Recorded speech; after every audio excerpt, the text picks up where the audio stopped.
Welcome and hello to Amplitude Digital and our special Search Engine Journal article podcast.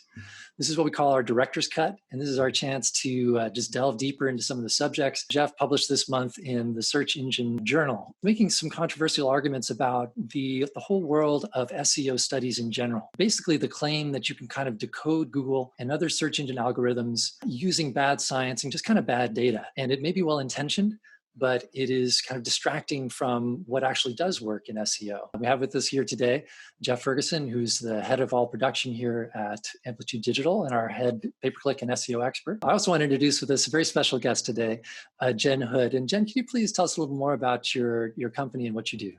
Sure. Thanks so much for having me on the podcast today. I have 15 years of experience in analytics, and most of that was spent at Volvo. Today, currently, I run two different businesses, Avant Analytics, which helps businesses primarily that don't have the capacity for in-house analytics solve their data-related problems. And I also have the Career Force, which helps people become more analytical in the work that they do, helps people transition into analytics-related careers. As people are about to discover when they listen to this podcast, we need a lot more analytics experts out there and people that actually pay attention to the sort of things that you're going to teach us about today. So this is great. Thank you so much for joining us. So now, Jeff, I'm going to put you on the spot here. Why do these SEO studies seem to piss you off so much? What's going on here? So, I mean, as you know, I've been doing this for about 25 years now, and I've been around the kind of the SEO side of this business like since the beginning of that.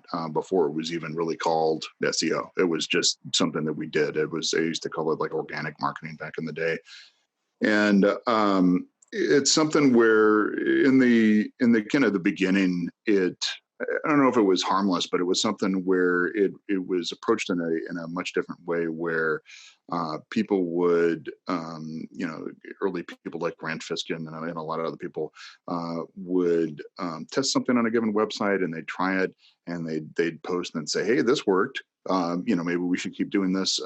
Collectively, this is a good way to do this stuff."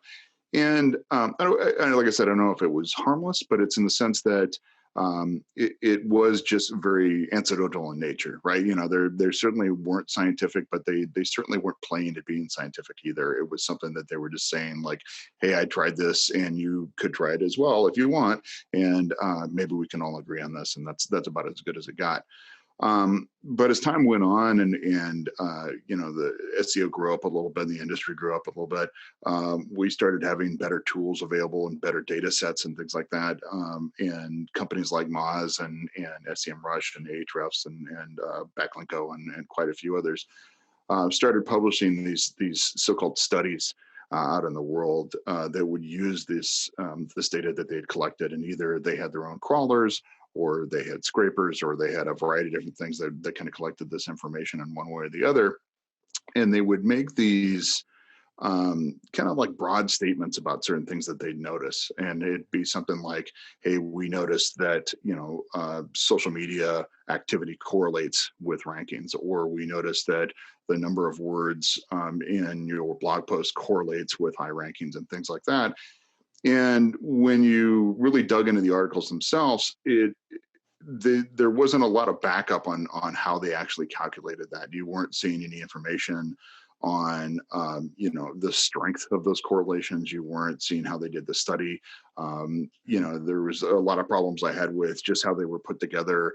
The big one was that you had basically people that are in the business of making tools for SEO publishing these types of reports. There was no peer review at all. Nobody was checking each other's work or anything along those lines. And it had been something that I had a problem with for years. And there had been plenty of instances where I'd called people out, whether they'd be on stage or they'd be in different chat rooms or whatever it is they were doing, saying like, "How did you come up with this? What it is?" And usually they would kind of push back with the same answers, claiming that like, "Hey, I never said this was a scientific study," or what have you. But they would be doing it while they're standing there in a lab coat on stage, and it was just a very ridiculous kind of thing. And they would, they'd kind of throw their hands up and say that they were innocent of actually doing anything. They would claim, "Hey, we're not trying to decode Google's algorithms. We're not trying to figure it all out," or whatever it is. But they can't be held harmless because of that. It's something where when you present data in a format like that, people assume things. When they read it, they say, hey, look, this has got just enough statistical information to be accurate or to look accurate at the very least to it. And even if the people that present these studies don't ever specifically say, hey, this is what drives great rankings, they say it in the same breath as saying, hey, doing this, this correlates with this or whatever it is. And people go, okay, that means I just need to go do that. And, overall, it was just sloppy science. It's just not the way this stuff is actually supposed to be done.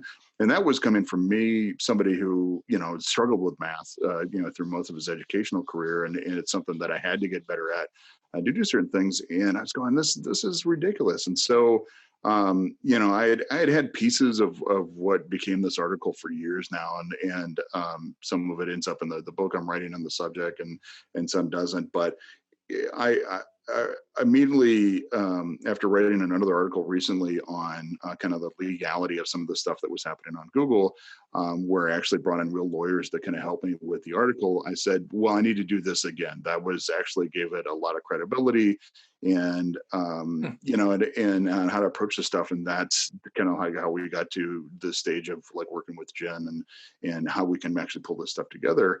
And it was kind of mind blowing that, not only was I right that this isn't the way that it's actually supposed to be done, but I just didn't realize like how wrong all this stuff was until we actually started looking into it even more. And that got really spooky. It was like, as this was all happening, I was going, man, I'm really onto something here. So. Well, this is cool. And I guess at that point, it became time to pull in the big guns as far as more statistical knowledge about what really does relevance mean and how good are these numbers. And it reminds me, actually, while you were speaking, there was a phrase that my statistics teacher used to use in high school that still sticks with me. He said, I think it was Descartes. He said that people use statistics like drunks use lampposts for support rather than illumination. And I don't remember much else about statistics, but I do remember that quote. It's really, it seems to be more pertinent than ever. So this is a great moment to kind of introduce like how you and Jen met and how you all came together on this project. Yeah, absolutely. So as I said, I kind of started seeking somebody to help out with this, and I use a variety of different sources to kind of stuff. I reach out over LinkedIn and whatever. In this case, I use the Help a Reporter Out, the HARO website that's available, and kind of reached out with the idea that I was actually looking for statisticians, actual working statisticians, and people that were educated as statisticians or mathematicians and things like that, that intentionally weren't in the SEO world. I wanted people out of it completely, so that there wasn't any bias built into that argument. So nobody came in with the idea that like, oh yeah, I've been around SEO for years, I've helped with these kind of studies. And I go, I don't want that, because I know that's part of this problem. I wanted an outside party to do that. And one of the first respondents that came back was Jen, and was very excited about the idea. And Jen, I don't know if you got any your side of the story as far as how this went, but I was really excited when I saw what you were looking for help on, because people like to talk about these topics without really educating themselves about the topic. And it just seems so ripe for really a deep investigation. I'd also say, personally, running two businesses of my own where I'm responsible for everything, I've seen all of these articles on SEO advice and what works, what doesn't work, and felt like I was kind of hitting my head against a wall trying to figure out what worked for myself. So it was a perfect opportunity to not only help illuminate in general, but for me personally to understand where there was substance, where there wasn't, if there was stuff that I could personally take away from it. And it was pretty shocking what we found, at least in the subset of articles, research papers that we looked at together. And I've heard some protests that there's better material, but I have yet to see anybody produce an example of a more thorough, statistically based study that really does what a lot of these studies are claiming to do. Yeah, and then so it was an interesting process. We started off really trying to get to know each other, about each other's backgrounds and things like that. And I had some kind of opening statements that I shared with her on kind of the article that I was writing, or how it was an analysis of these studies. I really tried to take the journalistic stance of not necessarily kind of poisoning the conversation at all from the get-go, that I hated these things. It was more along the lines of, hey, look, it's something where I think it's worthy of analysis, and we can maybe the answer the question of whether or not they have a value or not, or things like that. And to kind of get started with it, I shared, it was actually several different SEO studies that had come out maybe over the last 2 or 3 years. And there's a couple we highlight in the article itself. And then oddly enough, that as through the process of that, when we started looking at specific studies, and then I would reach out and try and get maybe a counter argument back from some of the people that produced these studies, if they would answer it all. Sometimes they would hand it back, and that in turn would end up having Jen look at like 2 or 3 other studies that had come out previously. And that actually just kind of just sent us down like just a wormhole of information to look at all this information. And some of it was just so multi-layered and crazy. It was really kind of surprising. The one that is one of the first ones we really covered in there, which was a MozCon presentation that happened a couple of years back by Rob Osby, who is a very respected and deservedly so. He's a great SEO and a great presenter in this world, and well loved, and we certainly bear him no malice in that one. But once we started looking at this information, it came unglued, and then it was something where that presentation itself referenced, I think it was 3 or 4 other presentations that were in there, some from Larry Kim, another one I think from Search Metrics or whatever it is. And so like in the process of it, Jen just jumped in and would look at all of these. So like on our own, she would kind of go like, oh, I went and looked at that too, or I found the original source for this, or dung deep. So it was far and away more than I ever expected from this one. And, the interesting thing is that we traded emails for, it felt like a couple of months. It was a lot of back and forth and analysis and waiting for other people to respond and get back. And just the notes went on and on. I mean, we had enough for, 3 or 4 articles of the size that we ended up publishing, and Wow. A lot of the work to kind of get it down to what it is. And even then, that's, you probably noticed this article is a lot longer than what most people publish in this industry. I mean, it was getting to like New Yorker, links at this point. So it was really up there. To the point I was really starting to worry. I mean, like Search in General usually says like, hey, there's a minimum of 1,000 words. And this one clocked in at over 4,500. And that was even after doing some tightening to kind of get it where it was. So it was something where, I think we could have gone on, and I may still, there's plenty of stuff that may end up in the book and used elsewhere at this point, but it certainly was clearly a topic that needed to be investigated. And and the tone of it became very evident. It wasn't one of those things where, I could have gone back and forth and said, well, this or that, or, this is equal sides. We did get accused by one as being a very lopsided type argument. But that wasn't our fault. That was just really what the investigation kind of turned over. This isn't something where there was no way to make it level. I guess in this thing, it's like everything that came across pointed in one direction, and we just followed it. I think that's a good point that you bring up, Jeff, is that we kept digging, and the more we dug, we looked at, I would say, at least a dozen different high visibility studies, and they repeatedly were saying the same thing and repeatedly also referencing each other. So it becomes this circle of you're using a study that was maybe pure intentions to begin with about correlation suggesting ideas, but then that gets used as fact to back up somebody else's theories or statements of what is important or not important.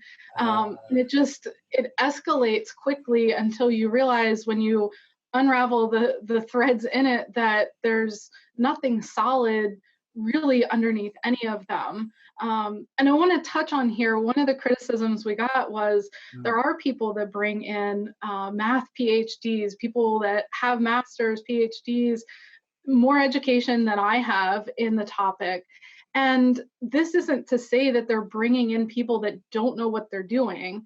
It's likely that a lot of the problem is in the packaging. At least that's what we're seeing, is the packaging of those results. So it's maybe what the person was asked to do in the first place was really solid and what they delivered met the request, but how it's been packaged and conveyed puts a lot of ownership on who's reading it to interpret and understand the nuance, while at the same time expected that they know SEO. So that was also an interesting criticism that came up, that maybe I just didn't understand it because I'm not in SEO. At the same time, we had the argument, well, everybody just needs to sort it out for themselves and see what they want to take away. It struck me as odd trying to make both of those arguments at the same time. Yeah, it's kind of a trip in this industry is that again, it kind of I mentioned before is that they kind of put their hands up and say, hey, look, we're just presenting this information. It's up to other people. It's not our fault if what we share is abused. And frankly, I find that incredibly unethical. Like it's one of the things where as somebody that owns this data and presents this data, you of course could present both sides of an article. You could certainly present in such a way. I mean, we've seen different people share over the years that social media has some kind of connection to organic search ranking, and despite the fact that like Google will shoot it down regularly, it says no, we're actually not using that. That specifically we can say this isn't a thing. But the funny thing is that that doesn't make their study untrue. There probably is a correlation between the two of them. It's just that it's not necessarily a causal one where one is actually driving the other. It's just that there's a relationship, and most likely the relationship and people at Google have actually said this multiple times, is the idea that, look, the same reason that you're doing so well on social media is probably the same reason that you're doing well on Google as well, is that it's a great piece of content. Right, it's a great piece of content on a properly built website. It's got nice, bunch of citations and stuff that drive it. So these things are like the heart of SEO. It's not a magical connection between the two of them to where you've got more followers or you got a bunch of likes on your article, whatever it is. But ultimately, that's the easy answer, right? Is the idea that, like, is it this one over here where I have to do all this hard work to make it happen, or can I just go to Fiverr and pay for a bunch of likes and then the article will pump its way up the charts? It's just not how it works. But the other way certainly sounds a lot easier. So that's the way that kind of comes from it. And the fact that they don't discuss that correlation or how that correlation actually works or anything along those lines I think is where these studies really fall apart. Like Jen said, they may have the most ethical motives at heart when they started to do this analysis of actually being curious and trying to understand how these things all fit together. But when they're presented in this very huckster kind of matter, it just becomes snake oil. Really eager to get into these examples because these are really the heart of kind of what we're talking about here. So Jen, this first concept here, this that Jeff's already been hinting at here, this correlation versus causation. Can you just quickly explain like what the problem is or why people are getting these mixed up and why this is such an issue for SEO? Sure. So we see correlation causation issues across the board. My favorite example is, I think most people understand this conceptually at least, but my favorite example is correlation. There's heavy correlation between ice cream sales and the number of drowning deaths. Now, it's pretty obvious to us on the surface that it's probably not the ice cream sales that are causing the drowning deaths, even if we can predict pretty well how many drowning deaths they're going to be as a result of ice cream sales. There's some third factor, in this case, temperature, that affects them both. So that is really easy when it's something that we feel are very known facts that we understand. When we get into areas where we're just theorizing, it can be really easy to head more down a causation route, to use words like this proves this, or this means that if we do one thing, something else will happen. It's actually really, really difficult let me start over saying that It's actually really difficult to prove causation, and we rarely see it. The medical industry is probably the one example where we see it the most routinely with clinical drug trials, which take usually years. We've heard about this with a possible COVID vaccine, that who knows when it'll be available, because even if they fast track it, it's a long process. We want to make sure that there's not some additional factor that's affecting what's going on and actually the cause of the change that we see. So we have to be careful when we talk about correlation, or when we see one thing increasing, this other thing increases. That doesn't mean that that first thing is what you need to be controlling or changing to be able to see the end difference. Mhm. And you gave the example in the article about how if you just had a website starting from scratch and you did all these perfect things to that page, obviously it'd be the number one ranking page. That's a very simplistic way of kind of looking at it, but it is sort of kind of just shows the sort of logical disconnect there. Yeah, absolutely. So that's, of course, what I suggested. There wasn't necessarily a full scientific study. That's not, one page isn't enough to prove any of that. But the simple counter argument to, we know that these X number of factors interact in this way and cause a high ranking, the simple way to disprove that is to do all of those things and not see it. It's much easier to disprove than to prove. That's how most of science works. Yeah, and I mean that's another root of one of the reasons why we wanted to look into this is you know this as well as I do, in being in the agency side of this business, is that you've got clients that are just pleading with you, saying, "Hey, look, I thought I'm doing everything right." You know, we see that constantly, where it said, "Hey, look, we did all the things," and we'll look at it and we'll come back with dozens of things that they didn't do, that do it, and even though they did that, they're still not the number one spot. And it's ultimately because we don't have the full and complete understanding of how these things work. The best we can do is get as close as possible and actually put out very good work. But you know, where it gets really difficult is that you've got clients and everybody else that are kind of presenting these type of studies, these these correlation studies up and saying like, "Hey, look, Moz said to do this, or Ahrefs said to do this," whatever it is. And you spend most of your time on the agency side kind of like deprogramming people, like they've been held hostage or something, you know, saying, "Hey, look, this isn't True, yeah, this isn't the way this actually works, and that's just a theory that somebody presented. It's not the way to do that kind of stuff." And you know, it can be really devastating. Sometimes even worse. Like these, you know, following these things would be like harmful to a lot of websites because they follow these types of things. And you know, the history of SEO is littered with examples of people that follow these kind of methodologies and not only don't rank well, but get banned by Google because they follow the wrong wizard, I guess, in this instance. But, yeah. So there's a specific example related to this. Rob Ausby, I believe his name, MozCon 2019.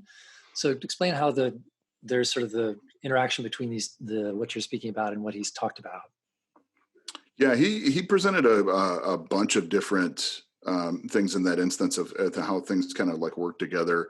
The one that I think we took notice of almost immediately, because it was early on in the presentation, was this idea that that engagement, or people basically clicking or interacting with the links that are on the first page of results, were a larger driver of the reason why they're up top versus in a later stages, which are driven more by inbound links, right? And as soon as that got said, I remember that, because that actually doesn't sound right, you know. And it doesn't. It ties back to another long-held belief that things like click-through rate or other type of engagement metrics on the website are big drivers of this type of activity, because, you know, and as Jen will explain, the alternate can be true. So Jen looked at that one first, and I'll let her kind of explain her process of looking at all that. So with this one, this link issue came up early on, and it actually started out well in the presentation. So the first page that this idea is presented on, it does talk about correlation and weak correlation between the top links versus things lower on page 1 and then getting into page 2. But as you continue through the presentation, then you see a lot more wording that is causation wording, which actually led me to go back and say, I'm not seeing, Jeff, how this really shows any causation. And I know that was one where you did get a response back with further information of a different study that had been done, I believe maybe slightly previously or around the same time frame, that showed in more depth the math behind it. And that's where the surface level math that we were seeing in this one started to fall apart even more, because at least in my mind, if someone's presenting backup information as here's the more statistically based information, this will get you into the details, it shows that there is causation here, I'd expect that one to be on par or better than what we were actually looking at. And we actually found that it wasn't at all. It was much less detail, correlation rates that were very low. Wow. It just didn't add up. Yeah, and it was interesting. We reached out to the folks, Will Critchlow and his group, and they had actually put out a product that lets people kind of A/B test SEO, which is an interesting concept for sure, and I'm sure it's an interesting a product that we actually haven't used, but it's something where I'm going, oh, okay, that's a cool way to do it, and that was kind of like the kickoff or the introduction of that product. And he was the one who presented this data back from another individual called Tom Capper, I believe was his name, and we looked at that information, and what obviously Jen presented her findings on it and kind of took it apart a little bit. And what was really interesting is after this article came out, Tom actually reached out to me over Twitter himself. He was one of the first people to reply, and was the first to admit that like he's not a fan of how his own data is actually being presented to the world and how it's actually used. And he said outside of not publishing, he doesn't see a way to kind of fix that. It's something where he feels it's this information is useful in a general kind of sense, but it's like what's done with it after the fact is where it gets really weird, which is another one of our big points. But it really started to come unglued, and like I mentioned before, the original presentation by Rob actually had mentions of other studies from other people that were supposed to be supporting information. One from Larry Kim and a couple others, whatever, but none of those actually made sense either, and they were very clearly something where the information could have been taken either way, right? One of the big ones that she noticed was the idea of like click-through rate, right? And the idea that Larry Kim has used the slide forever that's saying, hey, look at this chart. It kind of proves that click-through rate is driving ranking for these upper limits to it. When in fact, if you looked at that information, the opposite could have been true. It could have been the whole reason that they have a better click-through rate is because they're up top, right? And as soon as you say that out loud, you go, well, yeah, that makes sense, right? But it's never presented that way. It's always presented with the idea of like, this is clearly driving this, so make sure you do your best to get a fantastic click-through rate. And it's like, look, you should do your best to actually get a great click-through rate. You should make sure that your title tags are written fantastically, your meta descriptions are in a way that actually describes your page and is enticing for people to come in. That's something you certainly should do, but doing that isn't going to get you a better search ranking. It's just going to get you more clicks, right? And that's kind of like the trade-off for that stuff. And we've seen that. You and I have seen that with a variety of things, even on our own website, where as we go through this process of rewriting things, where we go, hey, look, we're number one. We're the top spot. We're top 1, 2, or 3 for certain terms on this one, but we're not seeing the clicks for it being up there. And that that in itself breaks the rule that's been presented, right? And it just showed like how weak a correlation this stuff really was in the first place. And that's, I don't know, that was interesting and something I wanted to make sure that Jen had a chance to chime in on specifically about this one was this concept of the weak correlation, and we kind of defined like how this groups together, because that's something that isn't necessarily like defined in the science of having to do this stuff, but there's some accepted things that need to do, and Jen kind of lays those out a little bit. But one of the things that came up and I wanted to ask Jen about is this concept where we got called out by, I guess he used to work at Moz, but now he's with somewhere else. But he took a lot of umbrage with this study, and his big point was that that these things are weak because Google's system is so complex, right? And it's something where that makes sense if you really think about it. When you're dealing with something that's got like hundreds of different factors that are actually like feeding into this across multiple algorithms and things like that, it's bound to show that there isn't one strong driving force among this thing. And so that was one of the first things when he said that. I go, Jen, is there anything to that? And I'll let her answer on that one. But yeah, so this is the short answer is yes, there's something to that, maybe. Like any of this, we're trying to capture years of statistical training in snapshots that are easily understood to everybody. So when I talked about correlation, and Jeff, you captured this well in the article, I was primarily talking about domain authority, which came up in one of the presentations that we looked at. And with domain authority, which is held up as this is a replication of how you're going to rank, even though when I said this sounds like you're saying you're mimicking Google, I was told, no, we're not exactly mimicking Google because we don't have all of the math figured out. But at least let's theorize. My understanding would be domain authority is roughly based on your site, how well are you going to rank, really for anything? How authoritative are you? And with this, we saw very low correlation. So depending on who was calculating it, we saw in some cases 0.001 for correlation, which is 0.1%, almost non-existent. Does it mean that it can't mean anything? Not necessarily, but it's so low as to certainly not be anything to take with authority. And even the higher levels, so one of the other numbers in that study was 0.26, and that was specifically related to Moz's domain authority calculation. Even that is well within the range of what we would consider low correlation. So we need to separate when we're talking about correlation. If we're talking about something that's supposed to replicate all the factors, if it's good, then I would expect high correlation there because we've already accounted for all of those little things. If we're dealing with just one factor, we might have low correlation or we might have high correlation. You can calculate it in different ways. You can calculate it as how does just this one factor affect my overall ranking? Or you could say, I have this whole set of factors. Maybe you have 20 different factors. How much does each of those calculate or factor into the total result? And the correlation numbers can actually be different depending if you're just looking at one or you're looking at one as a segment of many. And with this, I still go to the packaging of it as problematic because Moz has made it very clear that domain authority is not a ranking factor, which means one of two things to me. Either both, let me think how to word this for a minute. Moz has been clear that domain authority is not a ranking factor.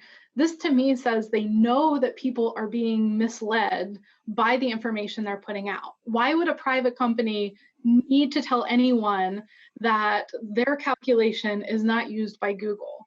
That either seems like, hey, we're so good that you would assume that we're used by Google, or the way the information was being shared was leading people to believe it was a ranking factor. Yes. So we know that the packaging, this is just me coming in, reading a lot over the course of a couple of weeks and just thinking, how can it not be obvious? How could that not be an obvious statement that you know people are being misled by this information?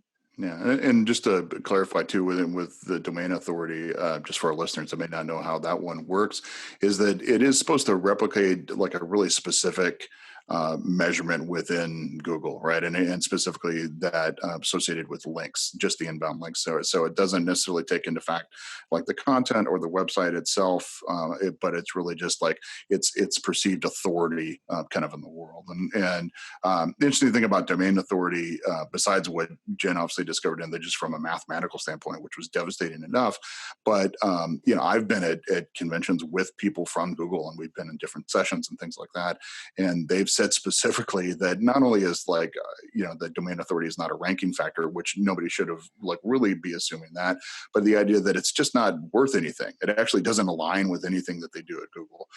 They did say page authority gets like somewhat close in the way that it actually works, which is just another metric that MONS provide, but domain authority isn't anything, right? But the crazy thing about that is that so many people use it, right? It just becomes the cornerstone for so much SEO work, or even other work where people, when they buy and sell domain names, domain authority comes up. When links are bought and sold, which is of course frowned upon in the first place, but the whole reason that it's done is say, hey, look, they bring up domain authority. When people are selling kind of like very shady guest posting services and things like that, they'll bring up the domain authority, right? So it's become something that is used to sell other things, which is terrifying, given the fact that it actually doesn't align with anything. And even if it doesn't align with it, it aligns very weakly, and it's something that shouldn't be taken seriously. Really, really interesting stuff. And I've got another example that I think is also just a really fascinating example of how your guys' two knowledge base here are really intersecting really in an interesting way. There's this Spark Toro study from 2019 that I understand has quite a lot to do with availability bias, which again is a term that I hadn't heard before today. I'd really be interested to hear more about what that is and what that means for SEO in terms of this study. So a quick definition of availability bias is we're using data that's easy for us to get. So we see this all the time. This is usually how people sample data because they've got certain information that's easier to capture. We see it in elections where it's easy to get a hold of people that are on maybe a certain call list that they can easily call and check in where they stand with things. Where it comes up here is all of this data came from JumpShot, which used, I believe it was Avast, what was the it's a virus checking software or something that's built into a browser, which means that it also was able to capture other information through its own process. Yeah, so they're just using a sample of users that had Avast. I believe it was just in the US. We're very clear this excluded all Mac users. And I don't know what Avast customer base was. Who were they primarily selling it to? Was it people in certain demographics, certain ages, people that were doing certain types of searches? They had a lot of people in the sample. So it's not that if you just base it on sheer numbers, it sounds like a lot. But when you actually look at what the base is, you realize you're losing everyone that has a Mac, which we could say based on the demographics of who Apple's customers are, or maybe a slightly different clientele that might be purchasing things, searching things in a different way. Yes. So we don't have a sample that really represents all US searches. We have a snapshot. And I think the other problem here was not only were the numbers bad, the availability bias is there, but the math didn't add up. So using JumpShot's own numbers, things weren't clear in the study, where there was a claim that it was 2 to 6% of all searches. But if you just use JumpShot's own search volumes for the same time period versus what they said it represented, it was less than 1% of searches, which can be statistically significant if you have a really random sample that you're working with, which this isn't. Yeah, and that's the one that kind of blew me away. And again, like that's where this got really fun with the idea was that, I'd bring these up and I say this, this feels kind of wonky. I just don't know why. And then Jen would kind of explain it all to it, and it kind of shows how subtle this information can be manipulated, right? So in this instance, like Rand did go to the trouble to basically say, hey, here's the size of the sample, and this is what we did, and this is how this information was gathered, and things like that, and pointed out specifically to say, like, hey, this is a statistically relevant sample, right? Something that anybody would be looking for if they know, anything about statistics or studies or things like that, to say, okay, that kind of legitimizes this data. But then Jen immediately pointed out, it goes, it would be if it was randomized, right? So it's one of the things where like there are specific ways to actually collect information and data. There are specific ways to kind of like handle this data and analyze it. And it's not just a matter of like, hey, we've got a lot of people. It has to be collected in the right way. Otherwise, it's just not valid data anymore. And that's where it all suddenly starts to fall apart. And what's so scary about the SparkToro one was obviously like Rand's eventual kind of presentation of this information was that like, hey, because so many searches aren't getting clicked on and things like that, what we really have to focus on is getting more featured snippets and stuff like that. So it became like some good advice, because that really is a true thing that you should certainly try for in search engine optimization. However, it went further than that, to where other people start looking at this information and start repeating it, start parroting it, and basically saying like, hey, look, according to this data, more than 50% of searches, don't get clicked on. And that information, ultimately gets looked at. I mean, it got looked at by Congress in certain ways. It's getting presented as information that's getting used in the suit against Google now at this point, right? And it's something where it fares very valiant and like, hey, we're doing a good thing in there. But ultimately, nobody's going to check that. I mean, we all, we've all seen these poor scientists that sit across from congressmen that, maybe have just a high school level of science, having to explain this stuff and getting batted back on it says, well, that doesn't make any sense. I don't understand this kind of stuff.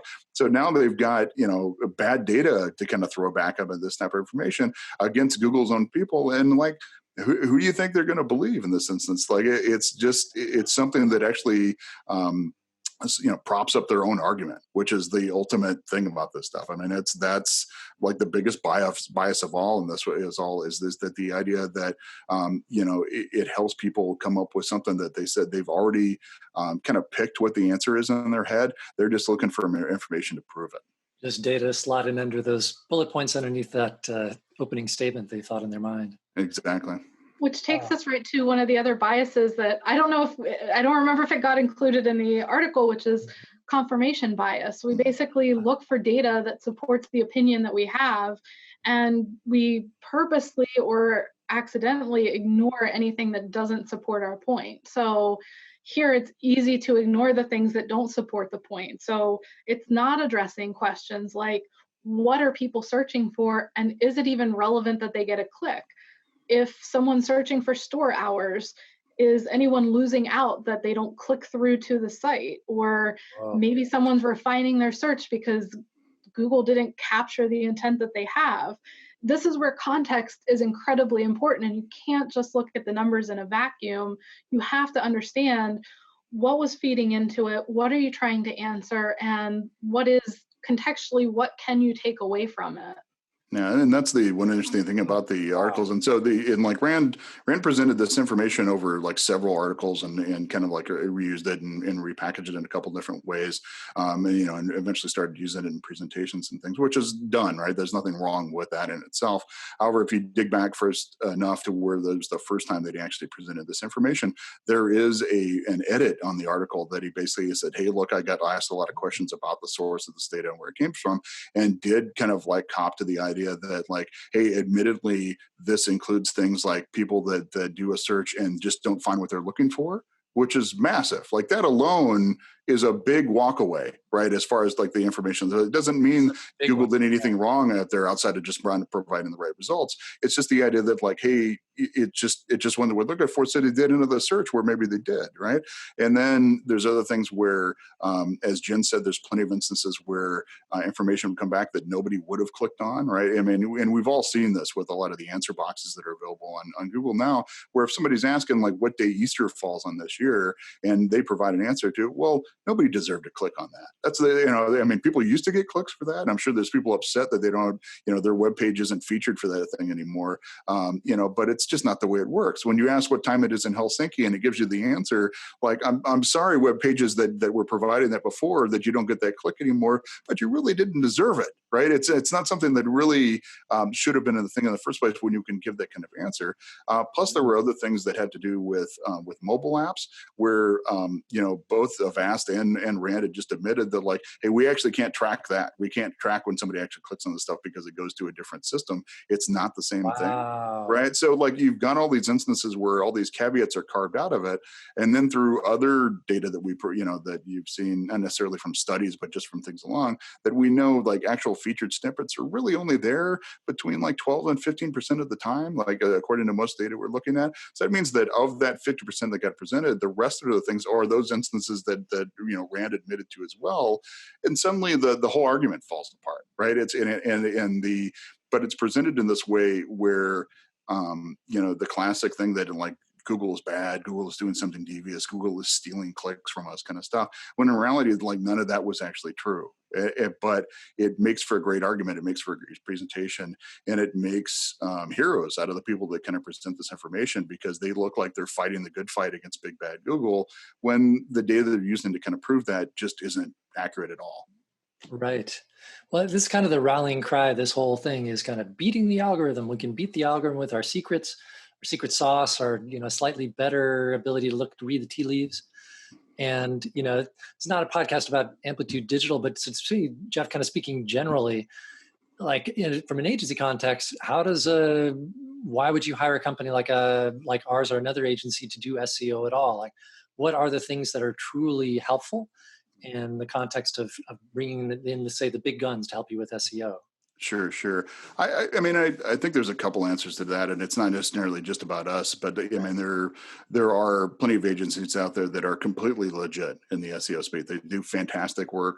They know how to dig through a website and find the technical issues that may be causing problems. In this sense, it's real things that we can see. They're things that where, because of this technical issue, the site isn't getting crawled properly, or there's something weird where multiple tags are being duplicated or malformed or whatever it is, and that's causing other problems to it. Other instances where these things are slowing down our website, which we know is a factor because Google specifically told us that site speed is a factor. Things like mobile friendliness, which we know is there, right? So there's so many things that we can look at that we know are a factor, right? They've been told that they're a factor. They're important to us, that we don't necessarily need to guess on these other aspects to it. And even, there's certain work where not all the companies can do it themselves, right? I mean, we work with companies of all size over at Amplitude. And some can do it better than others. I mean, one of the classic, things that people love to say about Google is that there's a bias towards big brands, right? And the thing is, though, it's not a bias. It's just that the big brands usually have the resources to do things properly in the first place, right? They have the time and the resources and people to create great content in the first place. They have the resources to create a great website that can get updated and things like that. They've got the resources or a public relations team that can actually do all this great link building and get it from the really good places that are relevant and actually have an impact to it. And that's why they do better. It has nothing to do with it. And if you call it bias, then you really don't understand how that word bias works, right? It's not something that it's algorithmically focused into it. It's this, that Google has set specific standards and what it looked for. And the crazy thing is those standards are really just marketing. Their best practices out of marketing, their best practices out of website building, their best practices out of public relations. And that's ultimately, how we present it at Altitude. It's how I teach it at UCLA. It's something where, SEO has kind of been repackaged as this kind of voodoo science that mere mortals can't understand for so long that people kind of go like, well, I can't even touch this kind of stuff. And it all depends on the client. We try our best to present it in a way to say, hey, look, if you're a really big enterprise company, you've probably got the resources and we can kickstart that. We can show you what's wrong. We can kind of get you on a path where all those resources that you've gotten in your company get you going down the right path, and you became an SEO machine in your own right? Mm-hmm. But meanwhile, we've still got plenty of like medium-sized companies or otherwise to where we're saying like, hey, you don't have these resources, and that's where we can step up. So we can help with content creation. We can help with the link building aspect of it.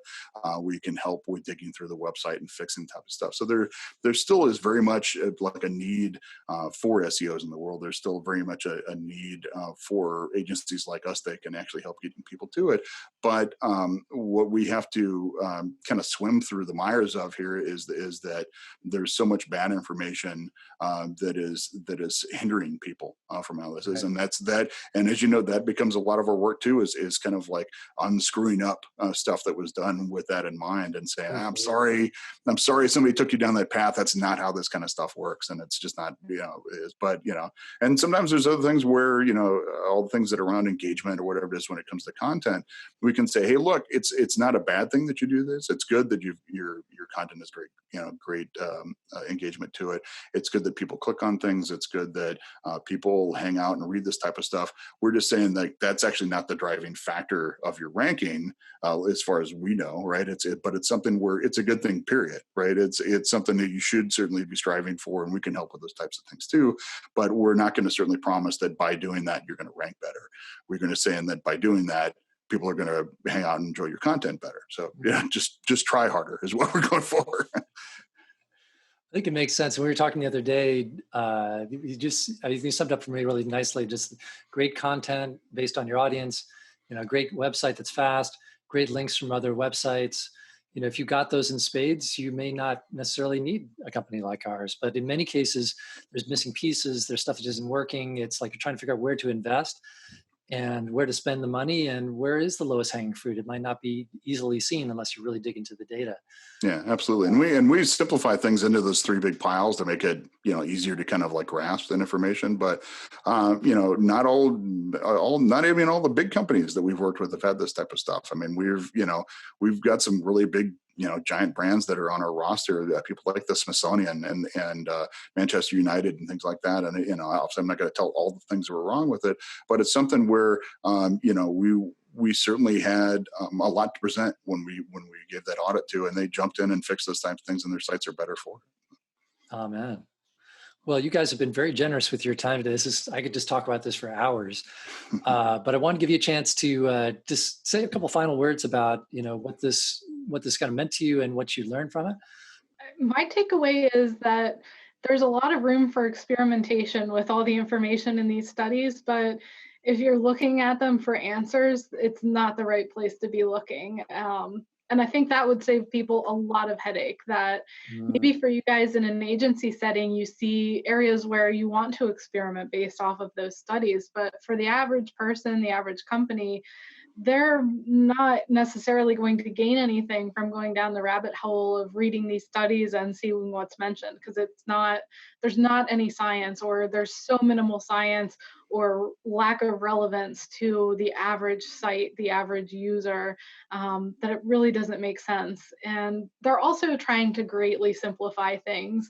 It's clear Google's algorithm is massively complex. I don't think you need to be in SEO to understand that. They're a massive company. This is one of their flagship products.